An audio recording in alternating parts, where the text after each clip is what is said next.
ഓം നമോ നാരായണായ.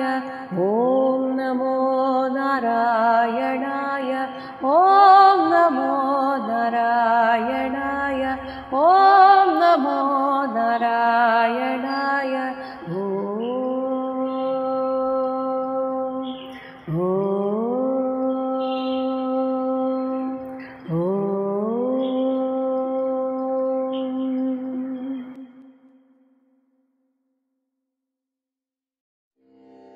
ഈ ലോകത്തിൽ നമ്മൾ സുഖം നേടാൻ വേണ്ടി ചെയ്യുന്നതെല്ലാം അവസാനം ദുഃഖത്തിനായി ഭവിക്കുന്നു എന്നത് തന്നെയാണ് വീണ്ടും വീണ്ടും പല രീതിയിൽ പറയുന്നത്.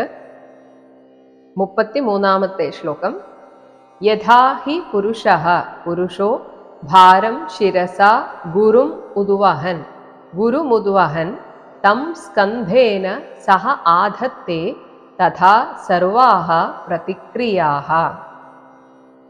യഥാഹി എപ്രകാരമാണോ പുരുഷഃ ഒരാൾ ഗുരും ഭാരം വലിയ ഒരു ഭാരം, വലിയ കല്ലോ അങ്ങനെ ഒരു ഭാരത്തെ ആദ്യം ശിരസ ഉദ്വഹൻ തലയിലെടുത്തുകൊണ്ട് നടന്നു.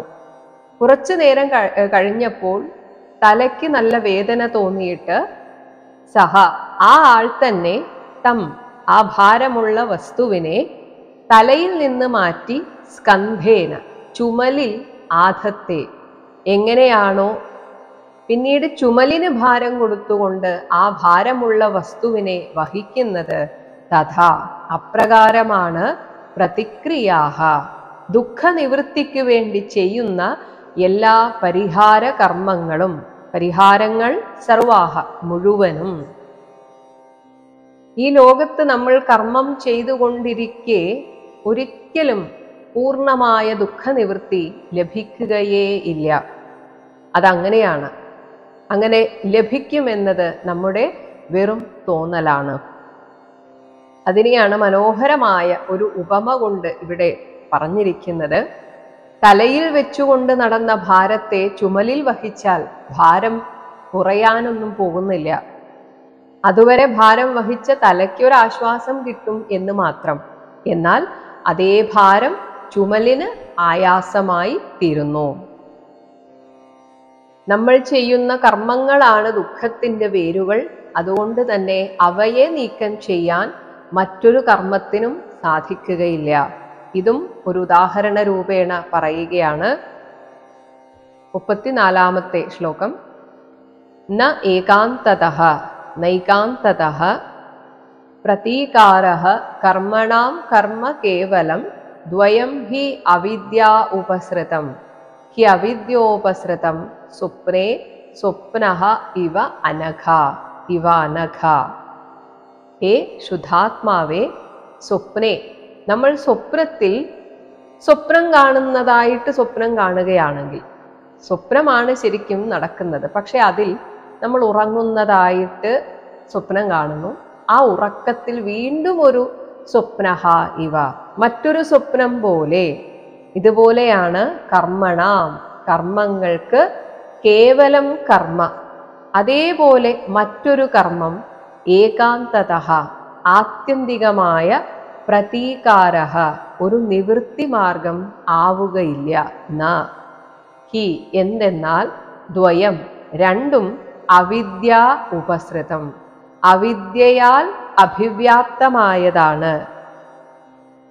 സ്വപ്നത്തിൽ മറ്റൊരു സ്വപ്നം കണ്ടതുകൊണ്ട് ആ സ്വപ്നത്തിൽ നിന്ന് എഴുന്നേൽക്കാതെ രണ്ടിനും ഒരു അർത്ഥവുമില്ലാത്തതാണ്. രണ്ട് സ്വപ്നവും വ്യർത്ഥമാണ്. എന്തുകൊണ്ടെന്നാൽ അത് സ്വപ്നമാണ്, അതൊരു മായിക ലോകമാണ്. അതേപോലെ നമുക്കാർക്കും തിരിച്ചറിയാൻ സാധിക്കുന്നില്ലെങ്കിലും ആ സ്വപ്നലോകം പോലെ ഒരു മായിക ലോകമാണ് ഈ ലോകവും. അതുകൊണ്ട് തന്നെ ഇവിടെ എന്ത് കർമ്മം ചെയ്താലും അതിന് ആത്യന്തികമായിട്ട് ഒരു നിവൃത്തി എന്നത്, അതായത് ദുഃഖനിവൃത്തി എന്നത് മറ്റൊരു കർമ്മം കൊണ്ട് ലഭിക്കുകയില്ല. അതുപോലെ പറയുകയാണ്, സ്വപ്നത്തിൽ എങ്ങനെയാണോ ആ സ്വപ്നം കാണുന്ന ലോകം ഉള്ളതായി തോന്നുന്നത്, അത് തന്നെയാണ് നമുക്ക് നമ്മൾ ഉണർന്നിരിക്കുമ്പോഴും സംഭവിക്കുന്നത്. പക്ഷേ അജ്ഞാനികളായത് കാരണം നമുക്കത് മനസ്സിലാകുന്നില്ല എന്ന് മാത്രം. അതാണ് 35-ാമത്തെ ശ്ലോകം.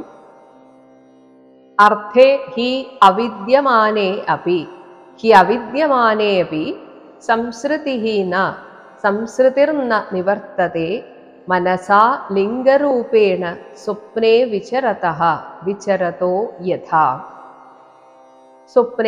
സ്വപ്നാവസ്ഥയിൽ ലിംഗരൂപേണ ഒരു ഉപാധി രൂപമായിട്ട് ജീവന് ഈ ലോകത്തിൽ വ്യവഹരിക്കാനുള്ള ഒരു ഉപകരണം എന്ന രീതിയിൽ അങ്ങനെയുള്ള മനോമയം എന്ന സൂക്ഷ്മ ശരീരത്തോടെ, മനസ്സിന്റെ മറ്റൊരു പേരാണ്, മനസ്സടങ്ങുന്ന അന്തഃകരണത്തിന്റെ പേരാണ് സൂക്ഷ്മ ശരീരം. ആ സൂക്ഷ്മ ശരീരത്തോടെയാണ് ഈ സ്വപ്നലോകത്ത് നമ്മൾ വിചരതഃ വ്യാഹരിക്കുന്നത്. അങ്ങനെ വ്യാപരിക്കുന്ന സമയത്ത് നമുക്ക് എങ്ങനെയാണോ ആ സ്വപ്നം കാണുന്ന ലോകം യഥാ സത്യമാണെന്ന് തോന്നിക്കുന്നത്, അതേപോലെയാണ് അർത്ഥേ ഈ ദേഹാദി ദൃശ്യപദാർത്ഥം.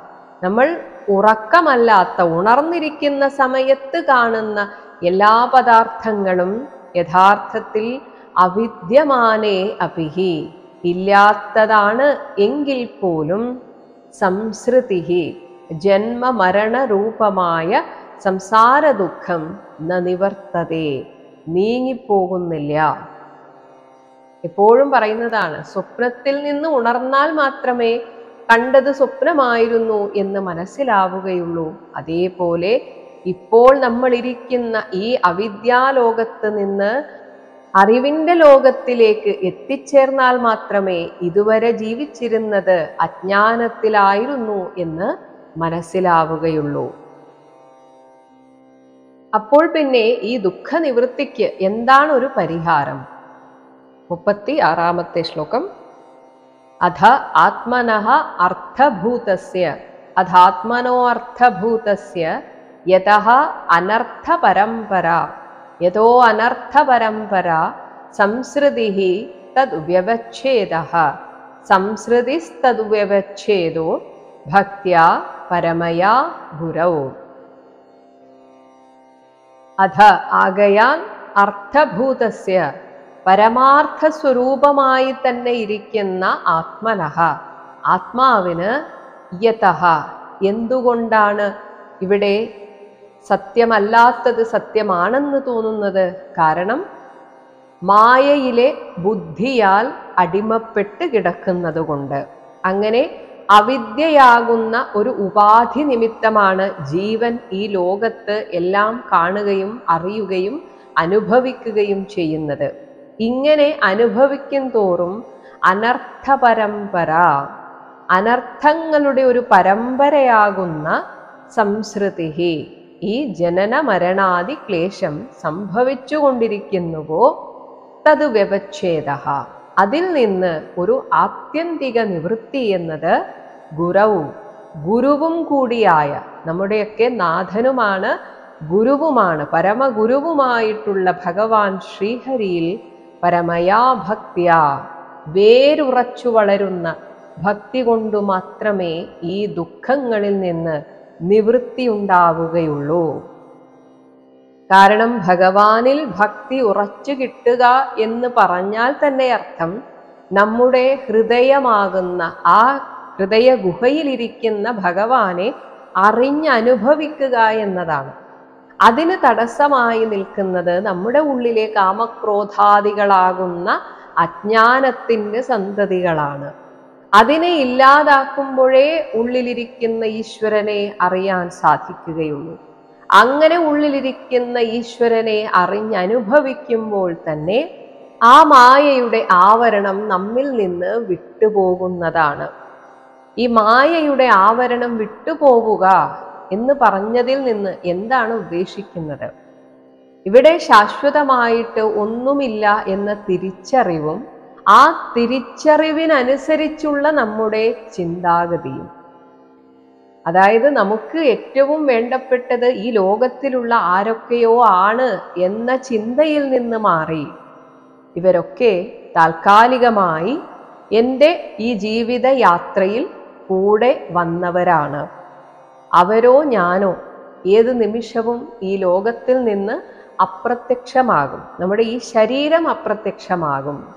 അതുകൊണ്ട് ആരോടും അമിതമായ ആസക്തിയോ ഒരു അറ്റാച്ച്മെന്റോ പാടില്ല എന്ന തിരിച്ചറിവ് തന്നെയാണ് മായയിൽ നിന്ന് നമ്മൾ പുറത്തു കടക്കുന്നു എന്നതിൻ്റെ ആദ്യത്തെ പടി. പിന്നെ ഒന്നിനോടും ഒരു ഭ്രമമില്ലാത്ത സ്ഥിതി. എന്ത് ലഭിച്ചാലും അതിൽ അമിതമായ ആഹ്ലാദമില്ലാത്ത അവസ്ഥ. ആഹ്ലാദം, സന്തോഷം എന്നൊക്കെ പറയുന്നത്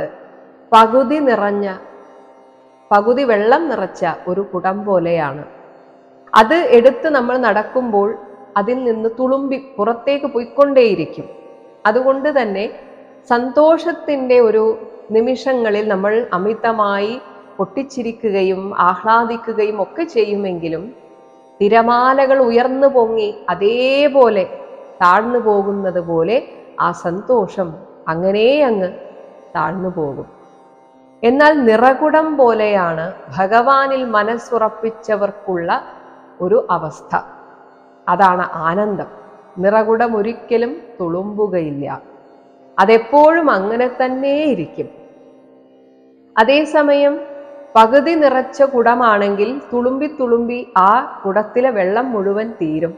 എന്ന് വെച്ചാൽ ഒരു കാലത്ത് നമ്മൾ എന്തിനെയൊക്കെ ആശ്രയിച്ചാണോ സന്തോഷിച്ചിരുന്നത്, ആ സന്തോഷമൊക്കെ പതുക്കെ നമ്മുടെ ജീവിതത്തിൽ നിന്ന് ഇല്ലാതെയാകും.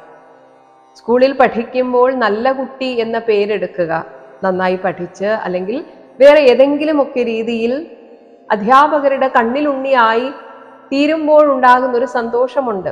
പക്ഷെ ആ സന്തോഷം സ്കൂൾ കാലഘട്ടം കഴിയുമ്പോൾ ഇല്ലാതെയാകുന്നു. ഇനി ജോലി കിട്ടിയാൽ അവിടെയും നല്ലൊരു പോസ്റ്റിൽ നമ്മൾ ഇരിക്കുകയും അല്ലെങ്കിൽ അതിൽ നിന്ന് കിട്ടുന്ന ആദരവും ഒക്കെ തന്നെ കുറച്ചു നാൾ കഴിയുമ്പോൾ ആളുകൾക്കില്ലാതെയാകും. കാരണം ഒന്നുകിൽ നമ്മളെക്കാളും സ്മാർട്ടായ ആരെങ്കിലും അവിടെ വരും, അതല്ലെങ്കിൽ നമ്മളോട് ആർക്കെങ്കിലും അസൂയ കൊണ്ട് അവിടെ നിന്ന് നമ്മളെ പുറത്താക്കാനുള്ള ചില ശ്രമങ്ങളും നടക്കും. പിന്നെ അതിനെ ചുറ്റിപ്പറ്റിയുള്ള പ്രശ്നങ്ങളും ടെൻഷനും ഒക്കെ ആയിരിക്കും. അതായത് ഒരിക്കലും ഒരു സന്തോഷവും നമുക്ക് ദീർഘകാലത്തേക്ക് ഉള്ളതല്ല. ഇത്രയും കാലം ജീവിച്ചതിൽ നിന്ന് എല്ലാവർക്കും മനസ്സിലായിട്ടുള്ള ഒരു കാര്യമായിരിക്കും ഇത്. എല്ലാ സന്തോഷവും താൽക്കാലികമാണ്. താൽക്കാലികം എന്ന് വെച്ചാൽ ചിലപ്പോൾ അതൊരു 5-10 വർഷമൊക്കെ നീണ്ടു എന്ന് വരാം. പക്ഷേ അപ്പോഴും അതിനിടയിലും നമുക്ക് പല പല ദുഃഖങ്ങൾ ഉണ്ടാകാം. എങ്കിലും ഒരു സന്തോഷവും എല്ലാ കാലത്തേക്കും ഉള്ളതല്ല. ഈ തിരിച്ചറിവിൽ മനസ്സുറപ്പിച്ചുകൊണ്ട് ജീവിക്കുന്നതാണ് മായയിൽ നിന്ന് പുറത്തു കടന്നു എന്നതിൻ്റെ തെളിവ്. അതിന് ഭഗവാനിൽ ഭക്തി ഉറച്ചു കിട്ടണം. എങ്കിൽ ഭഗവാൻ മാത്രമാണ് ശരണം എന്ന ആ ഭാവത്തിലേക്ക് നമ്മൾ ഉയരും. പിന്നെ ഈ ലോകത്തിലുള്ളതിനോടൊക്കെ ഒരു ഡിറ്റാച്ച്മെന്റ് അത് സ്വാഭാവികമായി വന്നു ചേരും. ഒന്നിനെക്കുറിച്ചും ആശങ്കയില്ലാത്ത, ഒന്നും ആഗ്രഹിക്കാത്ത, വരുന്നതിനെയൊക്കെ അതൊരനുഭവമായിട്ട് സ്വീകരിക്കാൻ, അവനവന്റെ ജീവിതം തന്നെ ഒരു സിനിമ പോലെ ആസ്വദിക്കാൻ നമുക്ക് സാധിക്കുമ്പോൾ അതിനെയാണ് പറയുന്നത് മായയിൽ നിന്നുള്ള മുക്തി. അതേസമയം ഒരു സിനിമ കാണുന്ന സമയത്ത് ആ സിനിമയിൽ സംഭവിക്കുന്ന അനുഭവങ്ങൾ, സിനിമയിൽ ദുഃഖമാണെങ്കിൽ നമ്മളും കൂടെ കരയും. പക്ഷേ സീൻ മാറുമ്പോൾ നമ്മളും മാറി. അല്ലാതെ ആരും സിനിമയുടെ തുടക്കം മുതൽ എന്തെങ്കിലും ഒരു സങ്കടം കണ്ടാൽ ഒടുക്കം വരെ കരഞ്ഞുകൊണ്ടിരിക്കില്ല. ഇതേപോലെ ജീവിക്കാൻ സാധിക്കുക. അല്ലാതെ ദുഃഖമേ ഉണ്ടാവുകയില്ല, സന്തോഷമേ ഉണ്ടാവുകയില്ല എന്നല്ല. നമ്മൾ അങ്ങനെ മാറിക്കൊണ്ടിരിക്കും. ഒന്നും നമ്മുടെ മനസ്സിനെ സ്പർശിക്കുകയില്ല. അങ്ങനെ കടന്നു പോകും. നമ്മൾ ഓരോ അനുഭവത്തിലൂടെ കടന്നു പോകുമ്പോൾ അതിപ്പോൾ ദുഃഖമായാലും ശരി, നമ്മൾ മനസ്സിനോട് പറയും, ഇപ്പോൾ ഞാൻ ഈ അവസ്ഥയിലാണ്, ഇതിനെ അംഗീകരിക്കുക. ഇപ്പോൾ എനിക്ക് ദുഃഖിക്കാനുള്ള ഒരു അവസരമാണ്, അല്ലെങ്കിൽ ഇതാണ് എൻ്റെ അനുഭവം, ഞാൻ ഇതിനെ അംഗീകരിക്കുക. അങ്ങനെ മനസ്സ് അംഗീകരിക്കുമ്പോൾ ആ ദുഃഖം നമ്മെ ബാധിക്കാതിരിക്കും. ഏതുപോലെയാണ് ഒരു കണ്ണാടി നോക്കുന്ന സമയത്ത് നമ്മൾ ആ കണ്ണാടിയിൽ നമ്മളെ കാണുന്നു, പക്ഷെ അവിടെ നിന്ന് മാറുമ്പോൾ കണ്ണാടിയിൽ പിന്നെ ഒന്നുമില്ല. ഇതേപോലെ നമ്മുടെ മനസ്സാകുന്ന കണ്ണാടിയിൽ ഒന്നും സ്ഥിരമായി പതിപ്പിക്കാതിരിക്കാനുള്ള കഴിവ് നേടലാണ് മായയിൽ നിന്നുള്ള മുക്തി. അതിനാണ് ഭഗവാനിലുള്ള അചഞ്ചലമായ ഭക്തി വേണ്ടത്. ഭഗവാനിൽ ഭക്തി ഉണ്ടായാൽ മാത്രം മായയിൽ നിന്ന് മുക്തരാകാൻ സാധിക്കുമോ എന്നൊരു സംശയമുണ്ടെങ്കിൽ ആ സംശയത്തെ നിവൃത്തിക്കാനായിട്ട് പറയുകയാണ് 37ാമത്തെ ശ്ലോകം. വാസുദേവേ ഭഗവതി ഭക്തിയോഗഃ സമാഹിതഃ സദ്ധ്രീചീനേന വൈരാഗ്യം ജ്ഞാനം ച ജനയിഷ്യതി.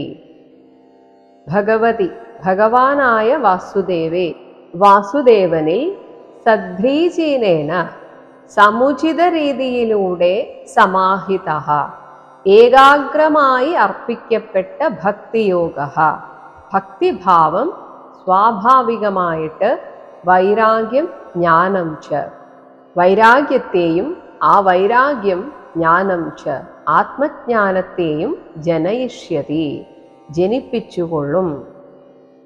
പലതവണ പറഞ്ഞിട്ടുള്ള കാര്യമാണ്. വിശ്വാസവും ഭക്തിയും രണ്ടും രണ്ട് തലത്തിലുള്ള ഭാവമാണ്. വിശ്വാസം എന്നാൽ ഈശ്വരൻ ഉണ്ട് എന്നതൊരു വിശ്വാസം, ആ ഈശ്വരൻ എനിക്ക് സംരക്ഷണം നൽകും എന്നതും ഒരു വിശ്വാസം, എന്നെയും എൻ്റെ കുടുംബത്തെയും ഈശ്വരൻ നോക്കുമെന്നത് വിശ്വാസം. ഇതെല്ലാം വിശ്വാസം മാത്രമാണ്. വിശ്വാസം ഒരിക്കലും നമുക്ക് ആത്മജ്ഞാനത്തെ കൊണ്ടുതരികയില്ല. കാരണം ഈശ്വര വിശ്വാസികൾ എപ്പോഴും അവനവന് വേണ്ടി മാത്രം പ്രാർത്ഥിക്കുന്നവരാണ്. എനിക്ക് എൻ്റെ കുടുംബത്തിന് നല്ലത് വരണം, ഇത് പ്രാർത്ഥിച്ചുകൊണ്ട് ജീവിക്കുന്നവരൊക്കെ വിശ്വാസികൾ മാത്രമാണ്. അവിടെ നിന്നും ഉയർന്നിട്ട് സർവത്ര ഈശ്വരനെ അറിയാൻ സാധിക്കുകയും കാണാൻ സാധിക്കുകയും എൻ്റെ ഉള്ളിലിരിക്കുന്നത് ആ ചൈതന്യമാണ്, ജീവചൈതന്യമായിരിക്കുന്നത് ഈശ്വരനാണ്. ഇങ്ങനെ അവനവൻ്റെ ഉള്ളിലെ ചൈതന്യത്തിൽ മനസ്സുറപ്പിച്ച് ആ ചൈതന്യം തന്നെയാണ് ഇവിടെ പൂർണ്ണമായും വിളയാടുന്നത്, ഇവിടെ ഞാൻ കാണുന്നതൊക്കെ ആ ചൈതന്യത്തിൻ്റെ പല പല രൂപങ്ങളാണ് എന്ന മാനസികമായ തലത്തിൽ എത്തുന്നതിനെയാണ് ഭക്തി എന്നതുകൊണ്ട് ഉദ്ദേശിക്കുന്നത്. അങ്ങനെ വരുമ്പോഴാണ് ഭഗവാനിലുള്ള യഥാർത്ഥ രതി, ഭഗവാൻ മാത്രമേ എനിക്ക് വേണ്ടൂ, എന്നെ സംരക്ഷിക്കാൻ ഭഗവാനുണ്ട് എന്ന ആ തലത്തിലേക്ക് എത്തുന്ന ആ ഭക്തിയെക്കുറിച്ചാണ് ഇവിടെ പറയുന്നത്. അങ്ങനെ ഏകാഗ്രമായി അർപ്പിക്കപ്പെട്ട ഭക്തിഭാവം ഒന്നുകൊണ്ടു മാത്രം നമുക്ക് മറ്റു വിഷയങ്ങളിൽ വിരക്തി ഉണ്ടാകും, ഡിറ്റാച്ച്മെന്റ് ഉണ്ടാകും. അപ്പോൾ അത് ആത്മജ്ഞാനത്തിലേക്ക് നമ്മെ നയിക്കുന്നതാണ്. ഇനി ഭക്തി ഉറച്ചു കിട്ടാൻ എന്തു വേണം? ആരെങ്കിലും എവിടെ നിന്നെങ്കിലും പറഞ്ഞത് കേട്ട് ഈശ്വരനെ വിശ്വസിക്കുകയല്ല. നമ്മുടെ പുരാണങ്ങളിലും ശാസ്ത്രഗ്രന്ഥങ്ങളിലുമൊക്കെ പറയുന്ന കാര്യങ്ങൾ പഠിച്ച് മനനം ചെയ്യണം. അതാണ് 38ാമത്തെ ശ്ലോകം. സഹ അചിരാത് ഏവ സോ അചിരാദേവ രാജർഷേ സ്യാദ് അച്യുത കഥാശ്രയഃ സ്യാദ് അച്യുത കഥാശ്രയഃ ശൃണ്വതഃ ശ്രദ്ധധാനസ്യ നിത്യദാ സ്യാദ് അധീയതഃ സ്യാദ് അധീയതഃ. രാജർഷേ അല്ലയോ രാജർഷിയായ പ്രാചീന ബർഹിസേ, സഹ ആ ഭക്തിഭാവം എന്നത് അച്യുത കഥാശ്രയഃ ഭഗവാൻ ശ്രീഹരിയുടെ കഥകൾ തുടർച്ചയായി കേൾക്കണമെന്ന ആ താല്പര്യത്തെ അനുസരിച്ചിരിക്കും. അചിരാത് അങ്ങനെ വന്നാൽ ഒട്ടും താമസിക്കാതെ തന്നെ ഈ ഭക്തിയുടെ ഉന്നതമായ തലം സ്യാത് ഉണ്ടാകുന്നതാണ്. അങ്ങനെ നിത്യത പതിവായി ശ്രദ്ധധാനസ്യ ശ്രദ്ധായുക്തനായിട്ട് ശൃണ്വതഃ കഥ കേൾക്കുന്നവനും അധേയതഃ വായിച്ചറിയുന്നവനും സ്യാത് ഈ ഭക്തിഭാവം ഉണ്ടാകുന്നതാണ്. കാരണം പുരാണം എന്ന് പറയുന്നത്, പുരാണ കഥകൾ വെറുതെ കഥ പറയുക മാത്രമല്ല, അതിനുള്ളിലൊക്കെ ഓരോ തത്വമുണ്ട്. ഭഗവാനെ ഓരോ ഭക്തന്മാർ സമീപിച്ച വിധം എങ്ങനെയായിരുന്നു, അവരോടുള്ള ഭഗവാന്റെ തിരിച്ചുള്ള സമീപനം എങ്ങനെയായിരുന്നു, എങ്ങനെയാണ് ഭഗവാൻ അവരെ അനുഗ്രഹിച്ചത്, അങ്ങനെ അനുഗ്രഹിക്കപ്പെടാൻ മാത്രം ആ ഭക്തനുണ്ടായിരുന്ന സ്വഭാവ ഗുണങ്ങൾ എന്തൊക്കെയായിരുന്നു, ഇതെല്ലാം ഒരു കഥയിൽ വരും. അങ്ങനെ വരുമ്പോൾ ഭഗവാന് പ്രിയപ്പെട്ടവനാകണമെങ്കിൽ ഞാൻ ഇതുപോലെയൊക്കെ ആയിരിക്കണം എന്ന തിരിച്ചറിവ് ഒരു വിശ്വാസിക്ക് വരുമ്പോഴാണ് ആ വിശ്വാസത്തിൽ നിന്ന് പതുക്കെ ഭക്തിയിലേക്ക് ഉയരുകയുള്ളൂ. അല്ലാതെ ഭഗവാനെ ഒരു കരാറുകാരനെ പോലെ എനിക്കത് താ, എനിക്കിത് താ, എൻ്റെ കാര്യങ്ങളൊക്കെ ശരിയാക്കിത്താ, ഇങ്ങനെ പറഞ്ഞുകൊണ്ട് എത്ര കാലം ഭഗവാനെ സമീപിച്ചാലും അത് ഭക്തിയിലേക്ക് നയിക്കുകയേയില്ല. അതിനായിട്ടാണ് ഇത്തരം സത്സംഗങ്ങൾ, കഥകൾ, കഥാശ്രവണം, തത്വങ്ങൾ കേൾക്കണം, അറിയണം. എങ്ങനെയാണ് നമ്മൾ ഭഗവാന് പ്രിയപ്പെട്ടവരാകുന്നത് എന്നറിയണം. എങ്ങനെയുള്ളവരുടെ ഹൃദയത്തിലാണ് ഈശ്വരൻ വസിക്കുന്നത് എന്നറിയണം.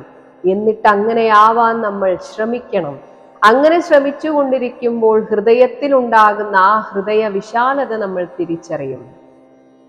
സൂര്യൻ ആരോടും പക്ഷപാതം കാണിക്കുന്നില്ല. നമ്മൾ എങ്ങനെ എത്രമാത്രം സൂര്യനോട് അടുത്തിരിക്കുന്നുവോ അത്രമാത്രം ചൂടും പ്രകാശവും നമുക്ക് കിട്ടും. ഇതുപോലെയാണ് ഈശ്വരനും. നമ്മൾ നമ്മുടെ മനസ്സിന്റെ വാതിലുകൾ കൊട്ടിയടച്ച് മനസ്സിനെ ഇരുട്ടാക്കി വെച്ചിട്ട് ഭഗവാൻ എന്നെ കേൾക്കുന്നില്ല, ഭഗവാൻ എനിക്കൊന്നും തരുന്നില്ല എന്ന് പരിതപിച്ചിട്ട് കാര്യമില്ല. നമ്മുടെ മനസ്സിന്റെ വാതിലുകൾ തുറക്കണം. മനസ്സിൽ അടിഞ്ഞുകൂടിയിരിക്കുന്ന അഴുക്കുകളെ അടിച്ചുവാരി വൃത്തിയാക്കി വെക്കണം. അങ്ങനെ തുടച്ചു വൃത്തിയാക്കി മനസ്സിന്റെ ജനലും വാതിലുകളും തുറന്നിട്ട് ഇനി ഒരു പടി കൂടെ കടന്ന് സൂര്യ വെളിച്ചം എത്തുന്നിടത്ത് നേരിട്ട് പോയി നിൽക്കുന്നത് പോലെ ഭഗവാന്റെ സാന്നിധ്യം ഉള്ളിടത്ത് ആ സൂര്യ ചൈതന്യം ഏൽക്കാനായി നമ്മൾ എങ്ങനെയാണോ സൺബാത്ത് എന്നൊക്കെ പറഞ്ഞിട്ടൊരു സംഭവം തന്നെയുണ്ട്. സൂര്യനിൽ കുളിക്കുക, അതായത് സൂര്യപ്രകാശം എത്രത്തോളം ശരീരത്തിൽ സ്വീകരിക്കാൻ പറ്റുമോ അങ്ങനെ സ്വീകരിക്കുക. ഇതുപോലെ ആ ഈശ്വരാംശത്തെ എത്രത്തോളം നമ്മിലേക്ക് എടുക്കാൻ സാധിക്കുമോ അങ്ങനെയുള്ള സ്ഥലങ്ങളിലൊക്കെ പോകുക. അങ്ങനെ നമുക്ക് ആ ഈശ്വര പ്രകാശത്തെ ഉള്ളിലേക്ക് എടുക്കാൻ സഹായിക്കുന്ന ഗുരുക്കന്മാരെ തേടി പോവുക. അവരുടെ അടുത്ത് കുറച്ചു നേരം ഇരിക്കുക. തീർത്ഥസ്ഥാനങ്ങളിൽ പോവുക. അവിടെ മൗനമായിട്ട് ധ്യാനിച്ചുകൊണ്ട് ആ അന്തരീക്ഷത്തിലെ ദൈവീകതയെ സ്വീകരിക്കാൻ മനസ്സിനെ തുറന്നിടുക. ഇങ്ങനെയൊക്കെ ചെയ്യുമ്പോഴാണ് നമ്മിൽ ഈശ്വര അനുഗ്രഹം, ഈശ്വര പ്രസാദം ഉണ്ടാകുന്നത്. എപ്പോഴും അങ്ങനെ ചിന്തിച്ചാൽ മതി. അല്ലാതെ നമ്മളെ കൊട്ടിയടച്ചുകൊണ്ടിരുന്നാൽ സൂര്യൻ അകത്തേക്ക് വരില്ല. സൂര്യന്റെ അടുത്തേക്ക് നമ്മൾ പോകണം. അപ്പോഴാണ് ആ സൂര്യപ്രകാശം നമുക്ക് ലഭിക്കുകയുള്ളൂ. ഇതുപോലെ ഈശ്വരന്റെ അടുത്തേക്ക് നമ്മൾ നടന്നു പോകണം. അല്ലെങ്കിൽ നമ്മൾ മനസ്സുകൊണ്ട് അടുത്തുകൊണ്ടേയിരിക്കണം. അങ്ങനെയാണ് ഭഗവാനെ കേൾക്കേണ്ടത്, ഭഗവാനെ അറിയേണ്ടത്. അപ്പോൾ ഇവിടെ ഇനി എന്ത് ദുഃഖം വന്നാലും എന്ത് പ്രശ്നം വന്നാലും ഭഗവാനോടൊരു പരാതിയും ഉണ്ടാവില്ല, പരിഭവവും ഉണ്ടാവുകയില്ല. ആ രീതിയിൽ നമുക്ക് ജീവിതത്തെ കാണാൻ സാധിക്കും. അപ്പോൾ സൂര്യതുല്യമാണ് ഈശ്വരൻ എന്ന ചിന്ത വേണം.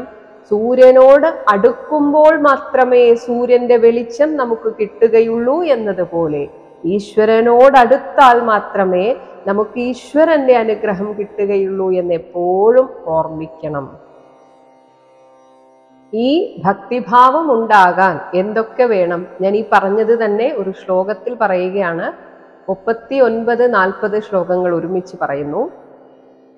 യത്ര ഭാഗവതാഹ ഭാഗവതാ രാജൻ സാധവഃ സാധവോ വിശദാശ്രയാഃ ഭഗവദ്ഗുണ അനുകഥന ശ്രവണ വ്യഗ്രചേതസഃ.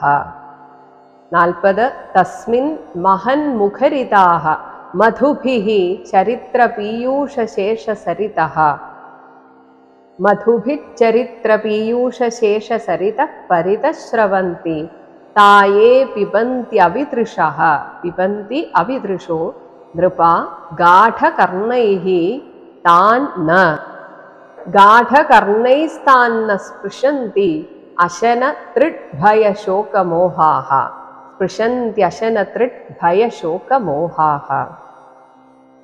ഹേ രാജൻ, യത്ര യാതൊരു ദിക്കിൽ ഭഗവത് ഗുണ അനുകഥന ശ്രവണ വ്യഗ്രചേതസഃ ഭഗവാന്റെ ഗുണ അനുകഥനത്തിൽ ഗുണങ്ങളെ ചൊല്ലി വാഴ്ത്തുന്നതിലും ശ്രവണത്തിലും വ്യഗ്രചേതസഃ തിടുക്കം കൊള്ളുന്ന മനോവൃത്തിയോടുകൂടിയവരും വിശദാശ്രയാഃ അങ്ങനെയുള്ള മനോവൃത്തി ഉള്ളവരുടെ അന്തഃക്കരണം ശുദ്ധമായിരിക്കും.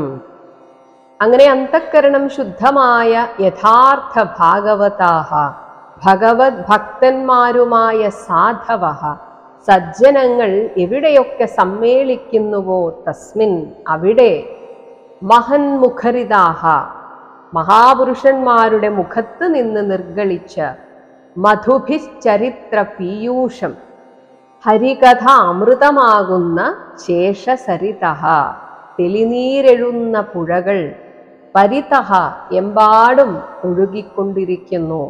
അതായത് സത്സംഗങ്ങൾ പലയിടത്തും നടക്കുന്നുണ്ട്. അത് നമ്മൾ തേടിപ്പോവണം. ഇനി അല്ലെങ്കിൽ നമ്മുടെ വീടുകളിൽ സമാനമായ ചിന്താഗതി ഉള്ളവരെ കൂട്ടി നമുക്ക് സത്സംഗങ്ങൾ നടത്താം. പക്ഷെ അപ്പോഴും ശ്രദ്ധിക്കേണ്ട ഒരു കാര്യം, ആ സത്സംഗം ശരിക്കും സത്സംഗം തന്നെ ആയിരിക്കണം. പിന്നീട് അതൊരു സുഹൃത് ബന്ധമായി, പിന്നെ വ്യക്തിവിശേഷങ്ങളായി, അവിടെ പരദൂഷണമായി, പിന്നെ വിശേഷങ്ങൾ അറിയലായി, അങ്ങനെയൊന്നും പാടില്ല. അത് പിന്നീട് ശ്രദ്ധ മാറിപ്പോകും. സത്സംഗത്തിന് വരിക, എന്താണോ പറയേണ്ടത് ഒരുമിച്ച് മന്ത്രം ചൊല്ലുക അല്ലെങ്കിൽ പാരായണം ചെയ്യുക, ഉടനെ തിരിച്ചു പോവുക. കാരണം നമ്മുടെ മനസ്സ് എപ്പോഴും മറ്റുള്ളവരുടെ വിശേഷങ്ങൾ പറയാനും ഒക്കെ വെമ്പൽ കൊള്ളുന്നൊരു മനസ്സാണ്. അതിന് നമ്മളായിട്ടൊരു ഇട കൊടുക്കരുത്. അതുകൊണ്ട് തന്നെ സത്സംഗം പോലെയുള്ള ഒരു ഗ്രൂപ്പ് നല്ലതാണെങ്കിൽ പോലും അവിടെയും നമ്മൾ ഉള്ളുകൊണ്ട് ഏകരായിരിക്കണം. ആരോടും അമിതമായ ഒരു ഫ്രണ്ട്ഷിപ്പ് പോലെയുള്ള ഒരു ബന്ധവും നമ്മൾ വെക്കാതെ നോക്കണം. കാരണം അത് നമ്മൾ പോലും അറിയാതെ നമ്മുടെ ചിന്തകളെ മാറ്റിക്കൊണ്ടിരിക്കും. അത് നമ്മൾ അറിയുകയില്ല. അതാണ് പ്രശ്നം. മാത്രമല്ല, അതിൽ ചില ആളുകൾക്ക് കുറച്ച് അറിവ് കൂടുതലായിരിക്കും, ചില ആളുകൾക്ക് അറിവ് കുറവായിരിക്കും, പക്ഷെ ഉള്ളിൽ നല്ല ഭക്തി ഉണ്ടാകും. അപ്പോൾ ഈ അറിവുള്ളവർക്ക് സ്വാഭാവികമായി വരുന്ന ഒരു പ്രശ്നമാണ് മറ്റുള്ളവരെയൊക്കെ ഒന്ന് തിരുത്താനുള്ള വല്ലാത്ത ഒരു വ്യഗ്രത ഉണ്ടാകും. ഞാൻ ചെയ്യുന്നതാണ് ശരി, അയ്യേ നിങ്ങൾ ഇങ്ങനെയാണോ ചെയ്യുന്നത്, അത് ശരിയല്ല എന്ന് പറഞ്ഞ് മറ്റുള്ളവരെ തിരുത്താനുള്ള ഒരു വ്യഗ്രത. അത്തരത്തിലുള്ളവരിൽ നിന്നൊക്കെ ഒഴിഞ്ഞു മാറി നടക്കണം. അതിൻ്റെ ഒന്നും ഒരാവശ്യവുമില്ല. ഭഗവാൻ നമുക്ക് കേൾക്കേണ്ടതൊക്കെ ഇങ്ങനെയുള്ള ഗ്രന്ഥങ്ങളിൽ പറഞ്ഞു തന്നിട്ടുണ്ട്. അത് കേട്ടാൽ മതിയാകും. അതുകൊണ്ടാണ് പറഞ്ഞത്, സത്സംഗം ഗ്രൂപ്പായിട്ടൊക്കെ ആകാം.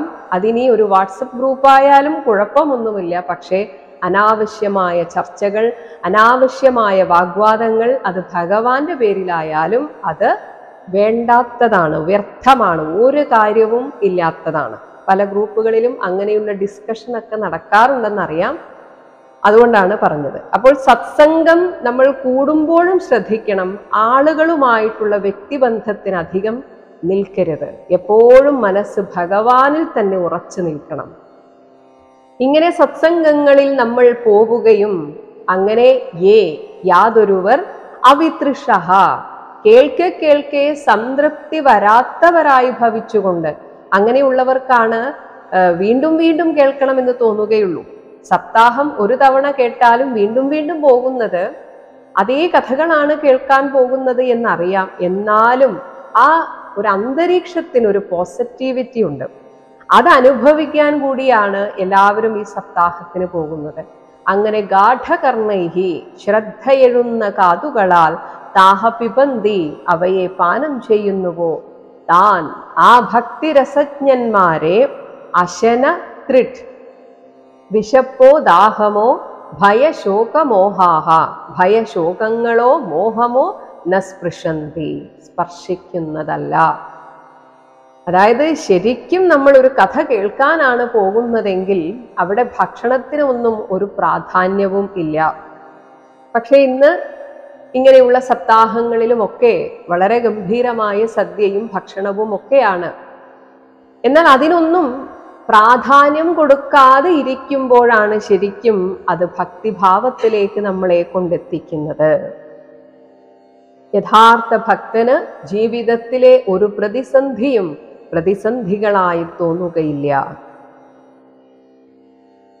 ഹരേ രാമ ഹരേ രാമ ഹരേ രാമ രാമ ഹരേ കൃഷ്ണ ഹരേ കൃഷ്ണ ഹരേ കൃഷ്ണ കൃഷ്ണ ഹരേ രാമ ഹരേ രാമ ഹരേ രാമ രാമ ഹരേ കൃഷ്ണ ഹരേ കൃഷ്ണ ഹരേ കൃഷ്ണ കൃഷ്ണ ഹരേ രാമ രാമ ഹരേ കൃഷ്ണ കൃഷ്ണ ഹരേ രാമ രാമ ഹരേ കൃഷ്ണ കൃഷ്ണ.